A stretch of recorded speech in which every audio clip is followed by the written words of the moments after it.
Welcome to Keiser Voices, the story of success, brought to you by Keiser University Graduate School, here where the academic world meets personal triumph. Join us today as we dive into the captivating tales of success.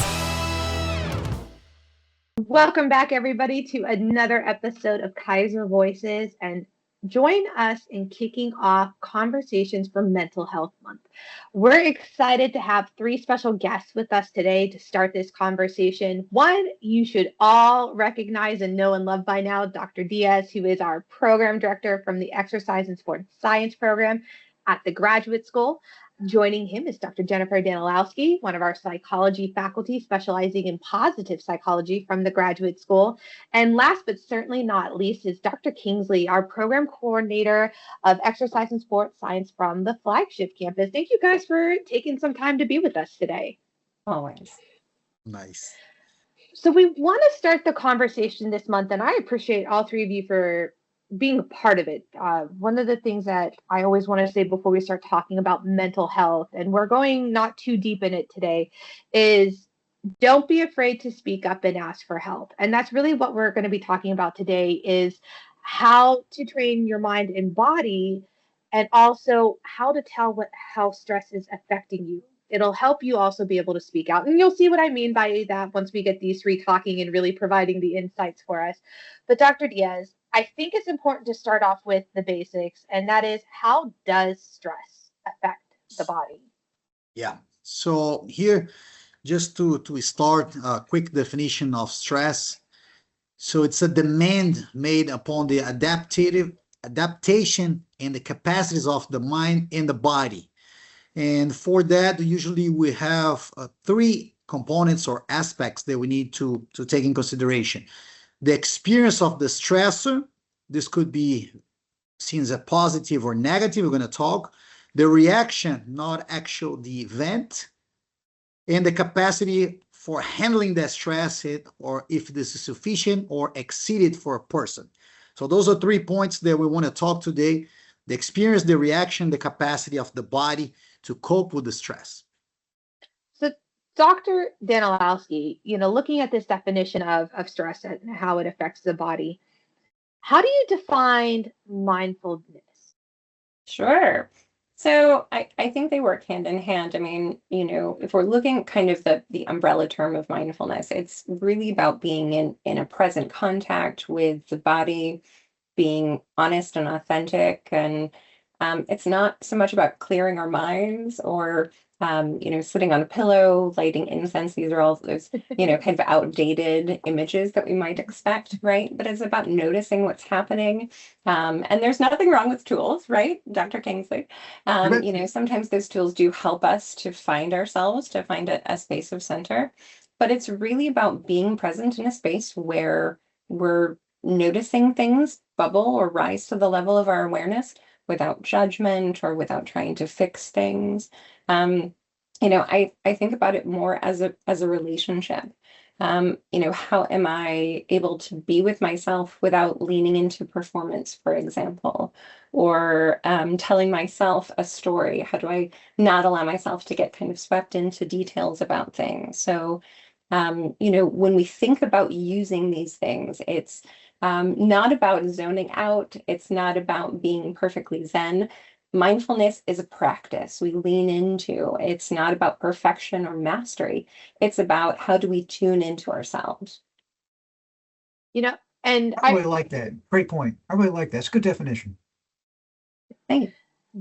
No, it is. But, sometimes we find ourselves in these high pressure environments, like upcoming doctoral residency. We'll have a lot of students there, and they are stressed out just thinking about that next stage, right? They're not even there yet. How do you get yourself to stay present? Like, how do we get around the challenges? Oh, gosh. Is that an open-ended question or back to me? Mm-hmm.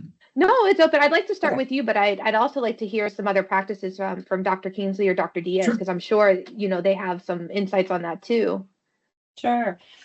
So I think going back to Dr. Diaz's point when he was talking about the definition of stress, our brain is a magnificent thing, right? When our nervous system kicks in, it is looking for threats all over the place, right?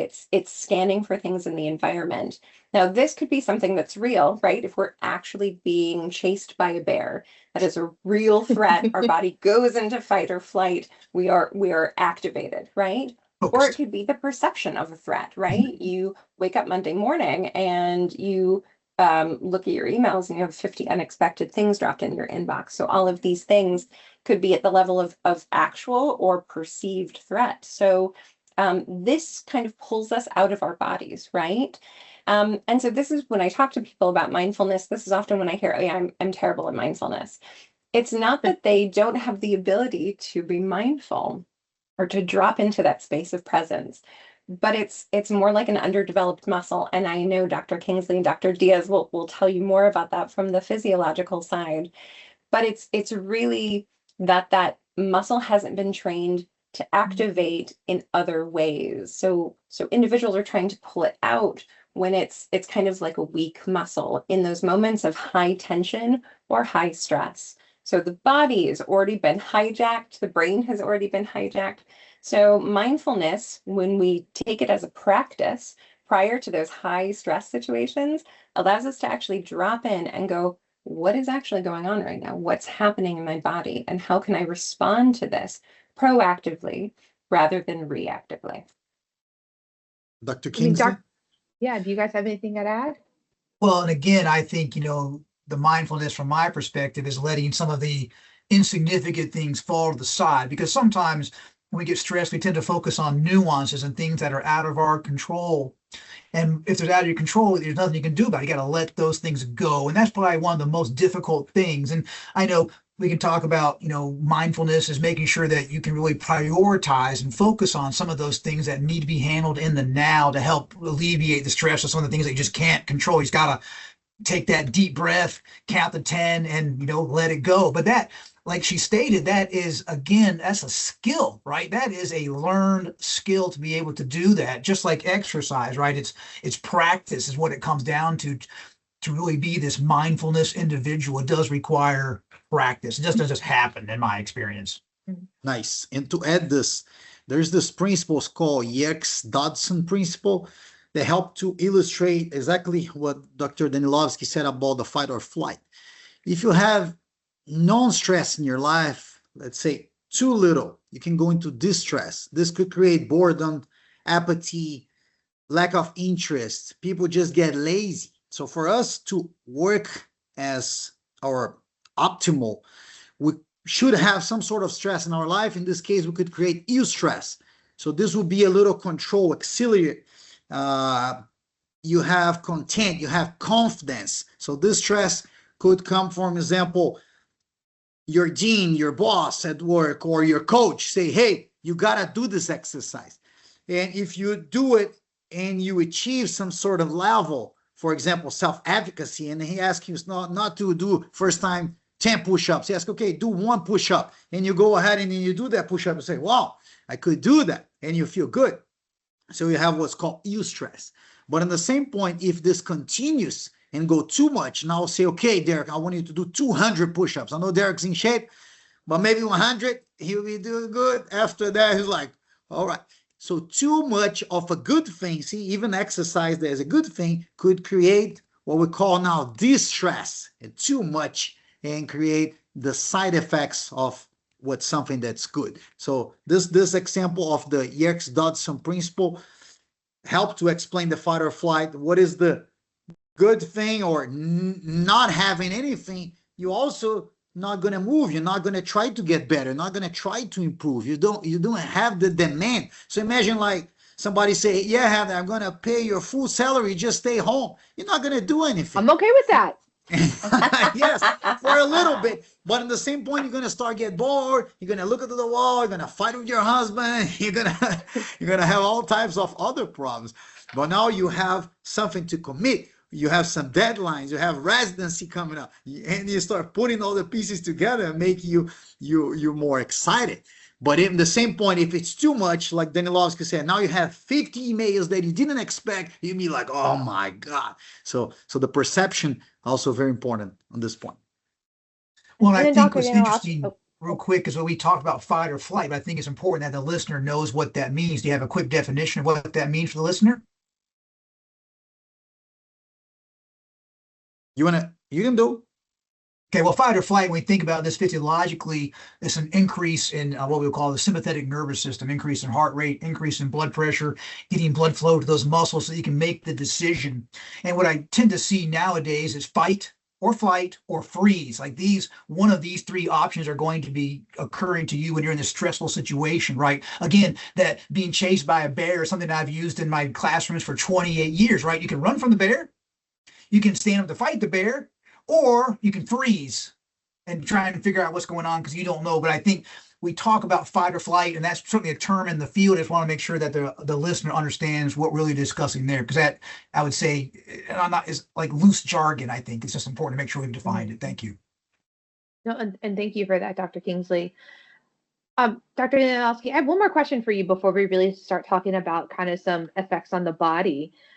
But what would be that first step or that starting point, the stepping stones into looking for ways to add or incorporate the mindfulness into your everyday routines? Absolutely. Good question.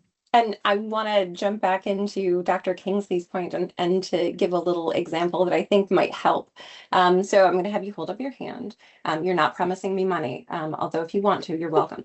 So you're going to imagine that your thumbs, you're going to fold it on in, that your thumb is this little tiny thing called the amygdala, and that's really our emotional support center. So it's the part of the body that is looking for threats, it activates. So now you're going to fold your hand down.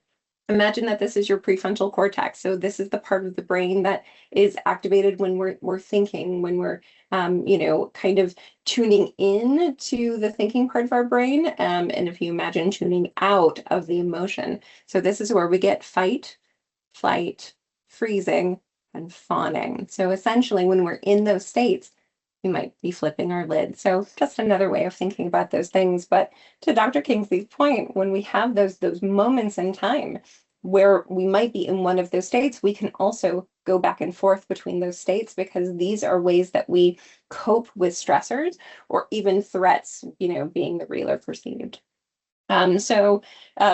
Back to your question, Madam Cordner, kind of dropping into how do we get into these spaces in a kind of an everyday way.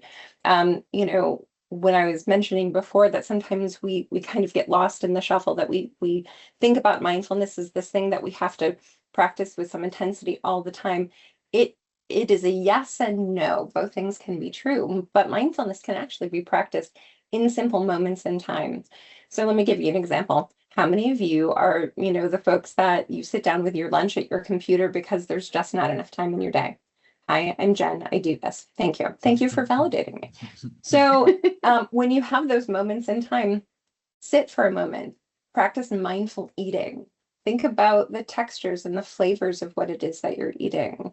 Notice what is around you that you're listening to that maybe you didn't think about before.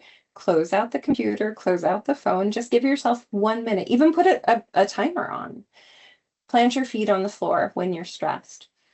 This is one of the first things that I start to notice is when I'm stressed, is that my shoulders start to, come up around my ears.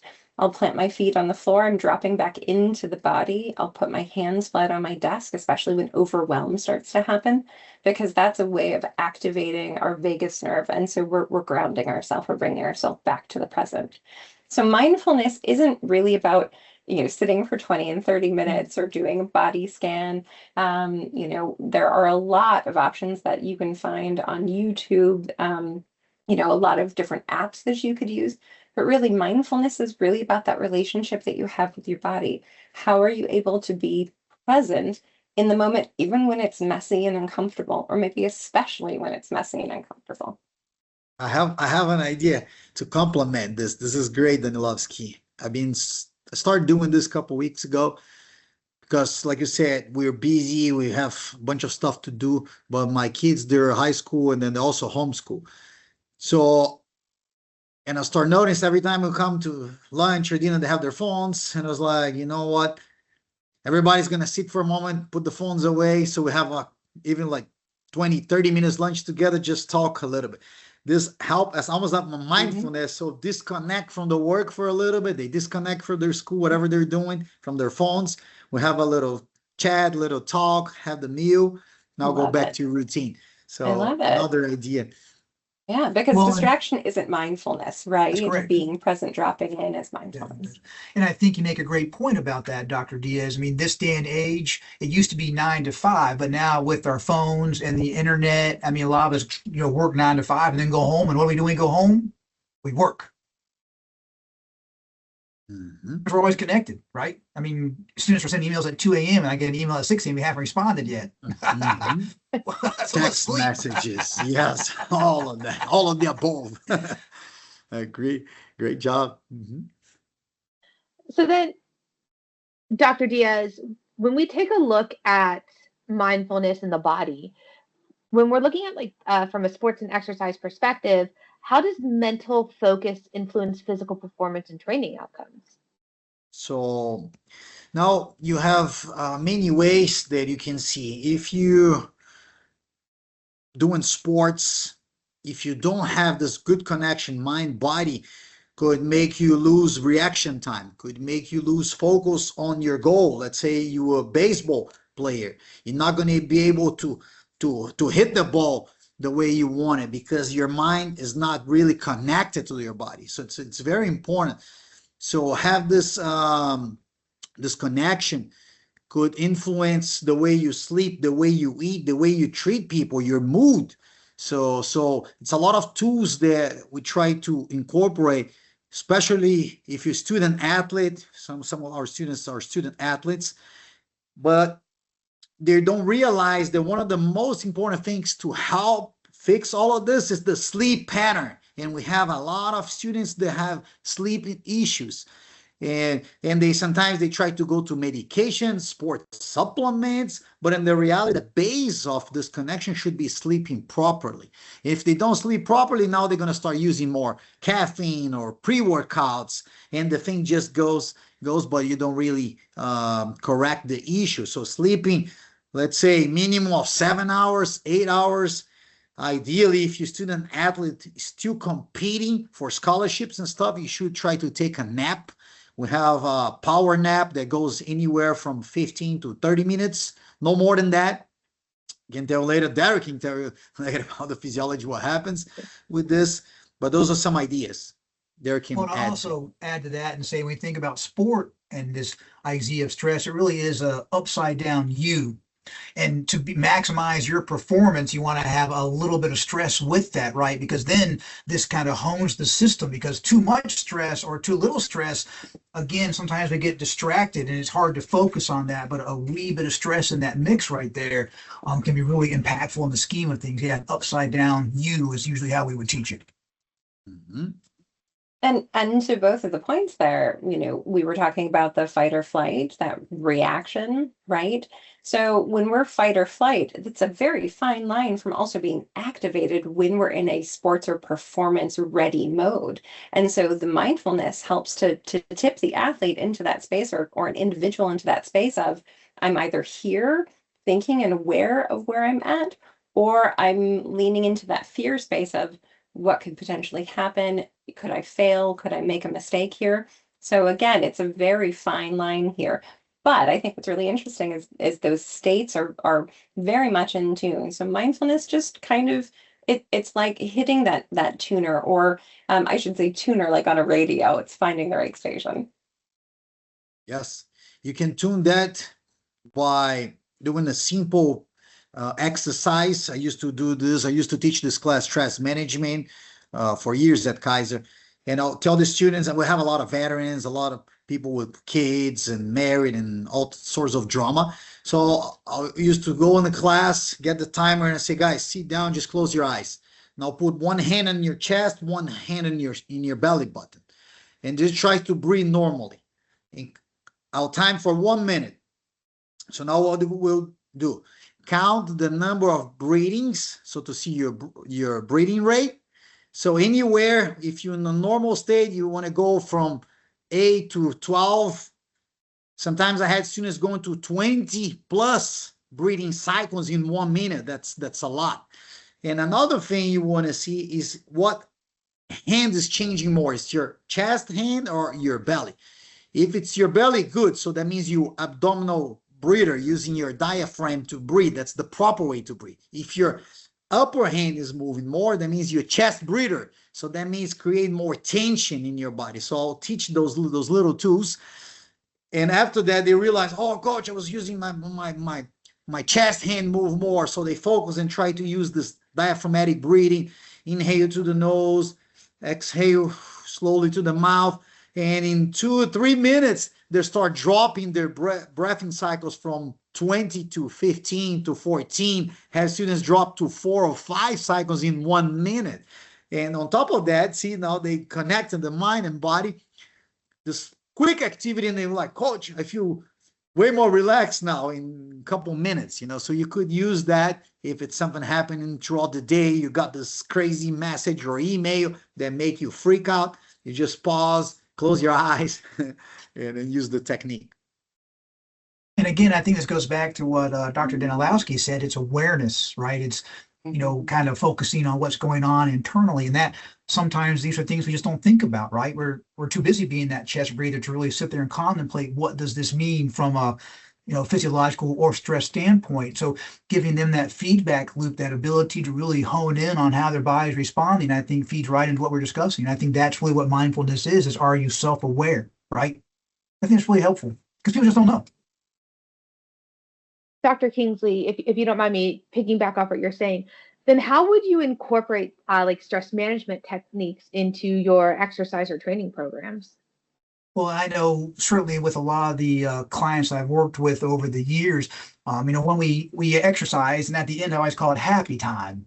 It's stretching, breathing, doing like a cool down, hopping on the treadmill for 2 or 3 minutes, getting some of those exercise metabolites, factors of exercise, kind of pushing the blood to be eradicated. But when we're done exercising, what I really want you to do is I want you to think about where is your happy place and lower that heart rate and lower that blood pressure to try and get you ready for what else your day is handling. I mean, exercise is only one part of your day, right? You have other things that's going to happen. And the other thing to reiterate that is exercise, make sure that we're clear about this, is classified as a stressor, right? I mean, there's no way around that. I mean, it is. We're just giving your body stress.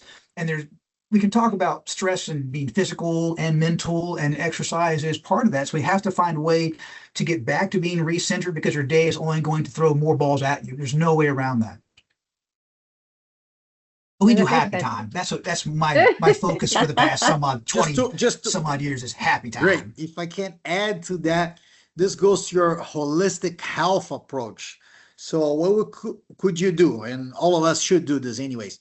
Find out all the pieces that make an influence. For example, physical, emotional, intellectual, spiritual, and so 5: physical, social, spiritual, intellectual, emotional. So make sure all those 5 pieces, they're connecting. And sometimes you could be good in 3 or even 4, but the social component's not there, because if you see what happened after the COVID pandemic, everybody more like we, working from home, working online, and maybe that's the part that's creating the stress you don't realize. Or you could have the other components good, and one of the components, maybe the physical component or the intellectual component, is not good. So try to create a little self-assessment to see, and you get this holistic approach. So this is another way to link what Dr. Kingsley just said. Perfect. Thank you for that. And Dr. Kingsley, then, so stress, your exercise is a stressor. So like, I understand what you're saying with that. Would that be why there are common obstacles that people face when it comes to exercising or doing a new exercise routine? Are there other obstacles that they face, or is it just getting past that initial stressor of the exercise or of exercising in general? Well, I would tell you that I wish it was that simple, but by no means. I mean, I think we all know the number one reason people don't exercise, and that really is, I don't have time. And I think people are still thinking traditionally, majority days of the week, 30 minutes. But data have come out that shown doing even 10 minutes has the same physiological effect as doing 30 minutes all at once. Even doing, like 6 by 5 to get to 30 also has a similar effect. What ACSM, the American College of Sports Medicine, has been working on for the past year or 2 years is what we call an exercise snack. Doing 5-10 minutes of exercise here just so you can have some adaptation to that. I would also say another thing that scares a lot of people at exercise is lack of knowledge. How long do I do it? How hard do I go? If we talk about weight training, do you have the skills to go in there and use that equipment? So I think there's always these barriers that are out there. My comment to a lot of people is, how to walk, start with that, put one foot in front of the other. And while that seems so simplistic, that's all walking ever is, right? Is just one foot in front of the other. And when we think about that, the idea is, what can I do as your strength coach or exercise physiologist to help you eradicate some of these barriers, right? I can provide my knowledge. I can help you carve out some time. Gym intimidation is a big thing. Certainly in my gym, a lot of people, dare I say, wear tight, they wear their best spandex to go work out, right? And not everybody is comfortable with that. Again, my job is to certainly help you through that. And when you go to the gym, it's all about you. It's not, forget everybody else, right? Nobody cares about what they're doing, right? But I think there's always these certain things about going to a gym, lack of knowledge, intimidation of being there. And that's certainly having some help can help out with that. Either the personal trainers that they have on hire, or even just a consultation with somebody, like an orientation session to show how to use the equipment to get you started. I think there's all kinds of strategies, but what a lot of people do is they go back to that fight or flight or freeze when they go in the gym, right? I don't know what to do, so I didn't go back. And that is not helpful. I mean, from an exercise standpoint, right? No, that's a valid point. And then, Dr. Diaz, we're talking about performance, we're talking about exercise. Whether you're an athlete or just an everyday person working on their mindfulness and their holistic approach, is recovery important to everyone? Yes, so recovery is super important. This is not only for student athlete or just athlete, but for any person. We have several research to back it up. If you don't sleep well, you could have reaction time reduction. You can slow your thinking. You could have a problem critical thinking. So especially us that we work in academia, so this could be difficult. If you train too much, because student athletes sometimes they have other problems. They train a lot, even they sleep, but they overtrain or go in that direction. So this also could create you more susceptibility to suffer injuries. So you could lose performance. And if you train, you don't recover quickly, especially here, most of us in Florida, going to start going to summer now. So could have dehydration on top of that. In dehydration, only 2% already reduce reaction time, precision, and many performance outcomes. So recovery is important. You need to assess your weekly schedule, what we call microcycle. So one recommendation I give to any student, create your plan and make the plan what we call mesocycle, monthly plan. But after a couple weeks, so 4 to 6 weeks, you need to have at least a couple of days of deload that you do less. Could be less work, could be less exercise, could be less TV, could be anything that's creating that type of stress you try to reduce. Less time on your phone. And if you use that idea, you'll be able to regenerate, recover, and go back to the next cycle, so mesocycle. So it's almost like you're training a pro athlete. So we do this every 4 to 6 weeks. We change their program, create a couple of days that will reduce usually the volume. We keep intensity if you're training somebody, because we don't lose what's called trainability, their ability to perform, but you also give their body some tools to regenerate. And this goes straight to the general adaptation syndrome that links to the endocrine system with your hormones, your glands to produce those anabolic hormones that will also help in your recovery. Well, and from a simplistic standpoint, performance equals fitness minus fatigue. I mean, that we can quantify performance, we can quantify fitness, we can quantify fatigue, right? But that's all this is, basic equation. Performance equals fitness minus fatigue. So you have to get over that fatigue if you want to perform better, no matter how fit you are. So then would you say that the most important thing then is identifying, and maybe thing is not the best word, but that's the word I'm going to work with right now. But would the thing be identifying what those sources of stress are and knowing what they are? Yes.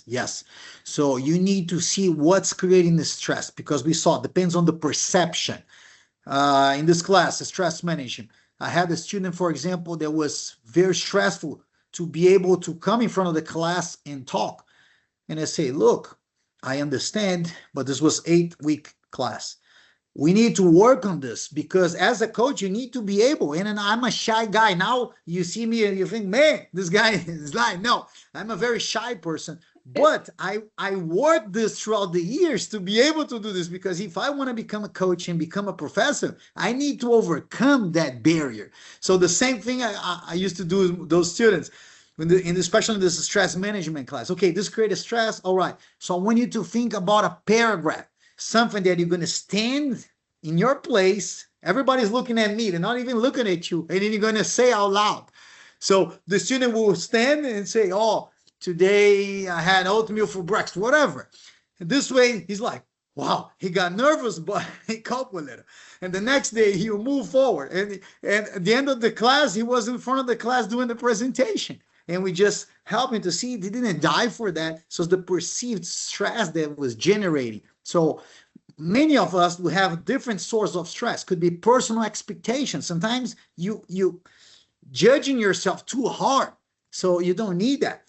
Family expectations, employment, academic. And one very crucial is time management. Danilowski said in the beginning of this podcast, time management is super important. So another thing that I learned while I was reading to prepare for this class is ABC prioritizing. So what is that? You need to create a plan.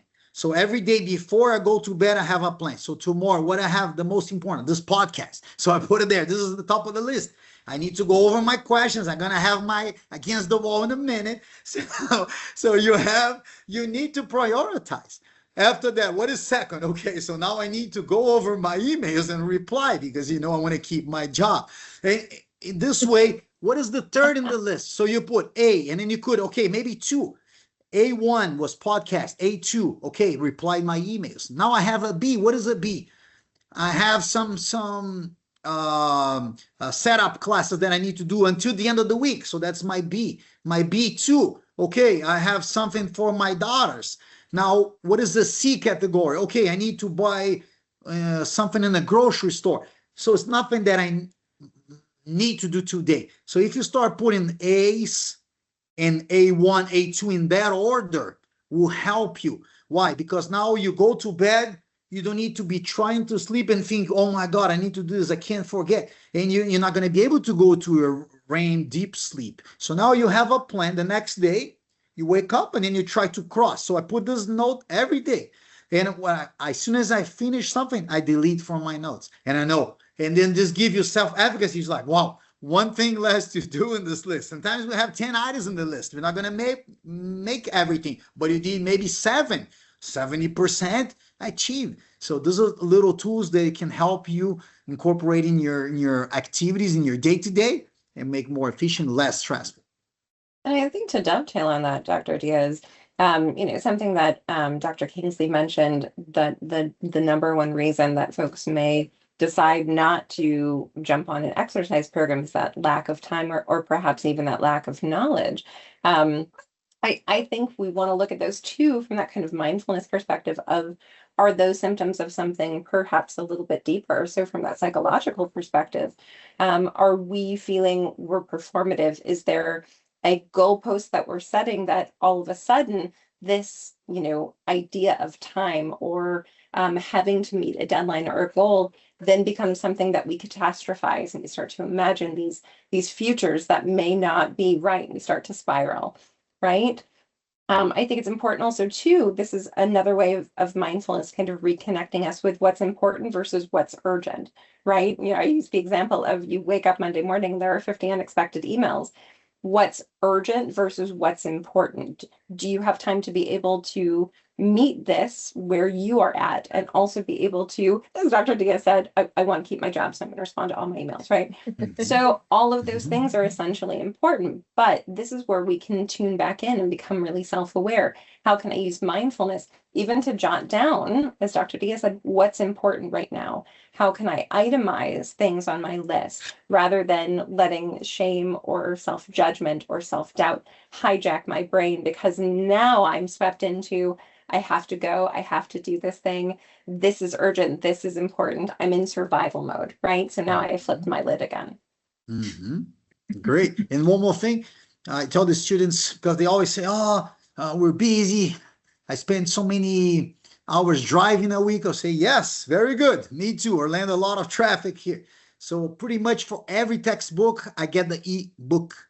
This way, I know I'm going to drive 30 minutes. I put in the car and then just driving and trying to listen and concentrate. Something there that I couldn't see there, do a screenshot, or I remember when I stop, I look over. There's a diagram. Maybe I couldn't understand. And I started as 1 speed. Imagine, this is English, not my first language. Now I'm 1.8 speeds because I practice my mind to be able to listen fast. And I use the same approach. I'm doing a treadmill. I'm going for a bike ride. So I put my headphones and I prepare the classes, listen to the ebook. So the students could do the same thing. Okay, you got to drive to work 30 minutes. You drive back is 1 hour. Pretty much you listen 2 chapters in that time. Understand? So you can do your exercise and still prepare for your classes, optimizing your time. And before I turn this over to Dr. Diaz, I have one final question for all 3 of you. How can we take mindfulness and sports science and kind of put them together to improve performance, recovery, and just overall that holistic well-being? And I don't know, Dr. Kingsley, if you'd like to start. Sure. Again, I think we keep defining this mindfulness of looking inward. And I think that's really what it does come down to as a bottom line is, can you assess the threats that are in front of you? And sometimes you can't, right? I mean, you might think that this is the real threat, but in reality, there's probably something under that, as she spoke about before, Dr. Danilowski, right? Kind of, you might see this as the root, but it's possible that isn't it. That might be a sidebar of something else, which I think sometimes just gets lost in the mix. We're so focused on this task. But I think, overall, it really is, can you take the time to, sit down, look in the mirror, and take a head to toe perspective about what really is important for you on this day, hour, minute, and then what can kind of fall to the side to help get in control of it. I think that, again, it does take practice to do this, right? I don't think people just wake up like, oh, be mindful today.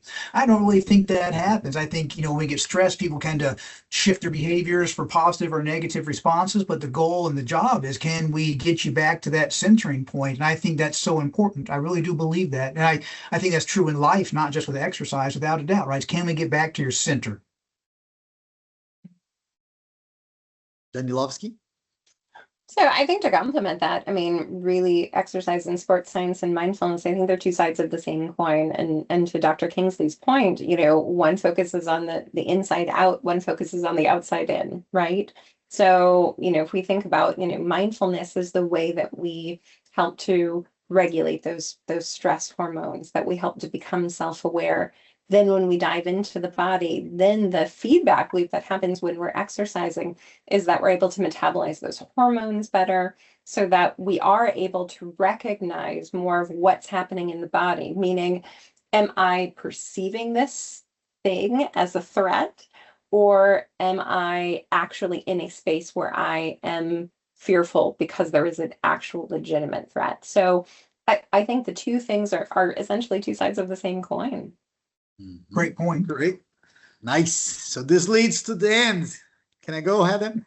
It's all you, Dr. Diaz. All right. I call this part Against the Wall. I'm going to start with Danilowski. Oh, dear. Imagine you against the wall. You don't think much. Okay. So the first thing that comes to your mind, what stresses you the most? Not having enough time. All right. Dr. Kingsley? I've got a new driver in the house. So my daughter just got her driver's license like last week. So I'm sitting at the office like, oh my God, is she driving right now? And that has been a lot of my bandwidth has been eaten up thinking about, oh my God, what's my daughter doing on the road right now? And that's a terrible answer, but that's my cold hard reality. She's been driving by herself for 5 days. Wow. My Right. two daughters are already driving, and I fear you. I know. I text them. I say, look, when you get there, call me, or make sure Yeah. you. When you leave, just call me. When you first, get there, call me. yeah, Don't put your phone down while you're yeah, driving. exactly. Good. Heather? Dr. Diaz stresses me out. Oh, come Oh, on. that's a cop out. That's a cop That's a out. great I answer. still love you. He stresses Just us. to He reduce stresses your everybody stress. out, but that's his role as a faculty. He is living stress, right? That's my role as a faculty. I am walking stress. There's no denying that. No, I no, still no. A love you, time. Heather. I'm with Dr. Danilowski, and it's always the concern of time. And I like to say that I have good time management skills. I actually lecture about it all the time, but it's always time. I think is a major stressor. It is. And I would say that's true of probably the majority of individuals in the world.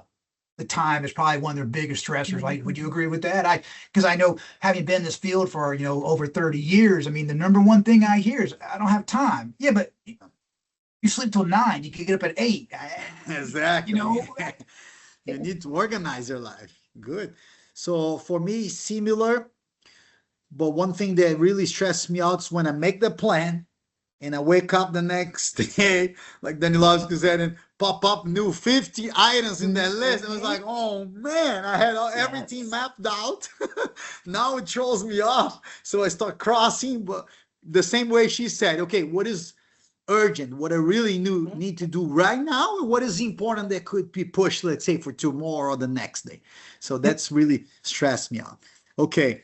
Comes my next one. What stresses you the least? Now I start with Heather. Okay, the least stressor. I will say the one thing that stresses me the least is deadlines.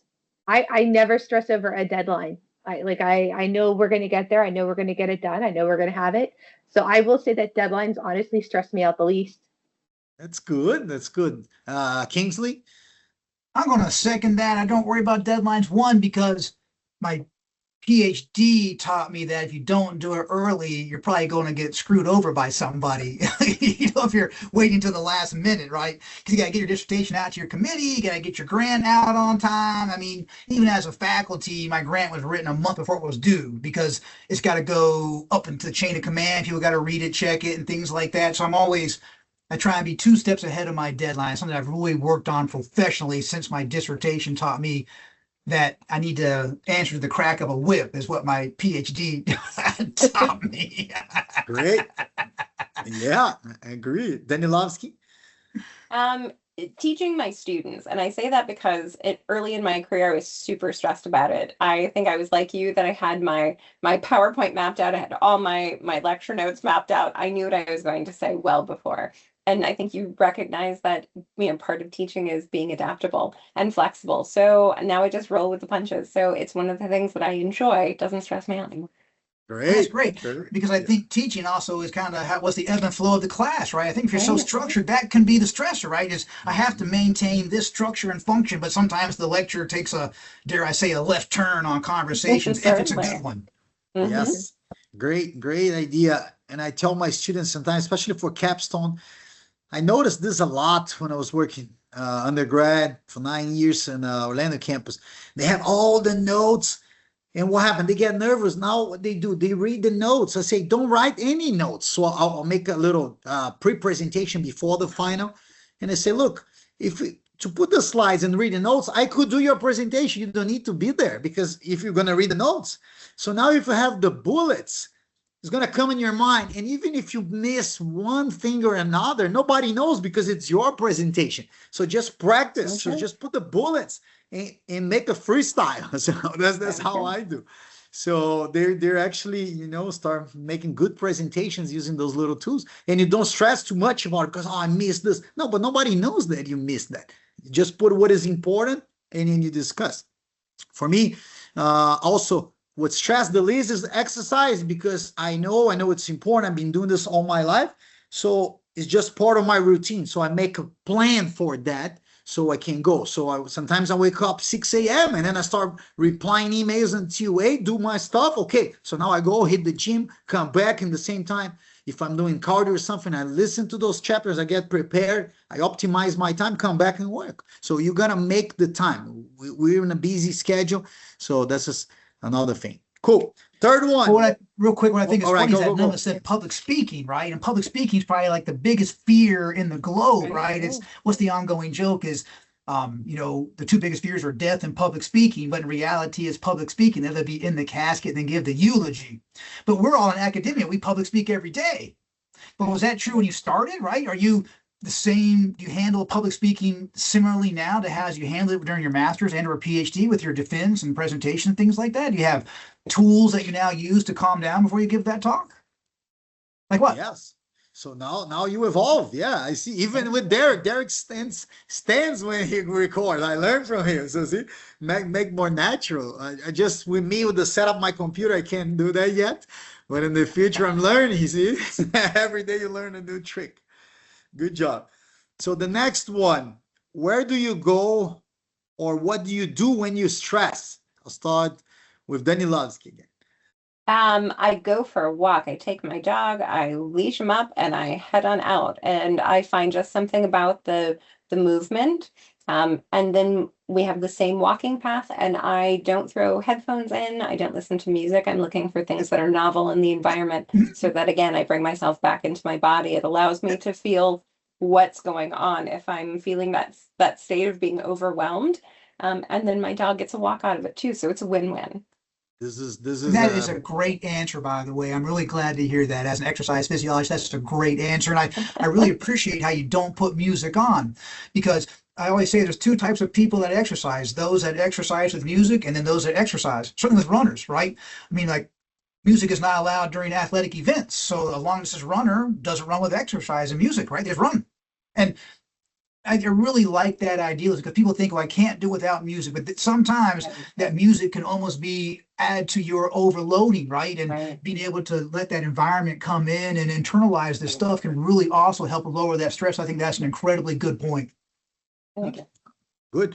We had one time a lab that was related to the mindfulness, and the instructions of the lab was for them to go to a place without a music and then just try to take notice of the surroundings, the sound that they sometimes don't even hear, the birds, the frog, the dogs, so everything. And people will come and they, wow, I never realized. I go to this place for 10 years and never realized the sound it makes because they never paid attention. Yeah. Great. So who's the least? Heather, you? I don't want to answer. I'm going to get in trouble with Dr. Kingsley. Go. No trouble. No trouble. We're So friends. I go for walks too. I like to go, I'll go outside, I'll go for a walk. But I do turn music on, because for me, this day and age, most people have their music in 24/7, it seems, right? Everybody has that single earbud in, right? That's so common this day and age. The cashier everywhere, even the person at Lowe's has it in. I mean, everybody's listening to something. I think that's where we are as society. I think it's hard to get away from that. But then for me, it gets rid of the noise.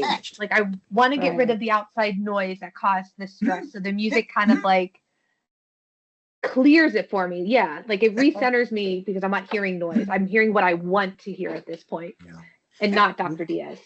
And again, I think that's all right. I think that's also a really good point. Again, everybody is different, right? What works for one will not necessarily work for another. Yeah. And okay, so I'm the last. What I do, I ride my bike, I go on my motorcycle. My wife has a motorcycle. We go and we just disappear sometimes, disconnect and go to Daytona, go to Clearwater. It's just a way, to detach for this craziness that we live. So this is the way. On top, of course, exercise or go to the beach. So those are the places that I usually try to de-stress, relax. Dr. Kingsley, what was your answer to that last question from Dr. Sorry, Dias? I do a lot of deep breathing. I know, what's funny is we talk about, what stresses you out. And I got to say, I went in for a dental cleaning last week, and that stresses me out. And I'm sitting there while they're scraping my teeth, and I'm working on my deep breathing to dissociate, because I don't have music in, right? But I'm a real big fan of square breathing, 3 to 5 seconds in, hold for 3 to 5 seconds, exhale 3 to 5 seconds, hold for 3 to 5 seconds, right?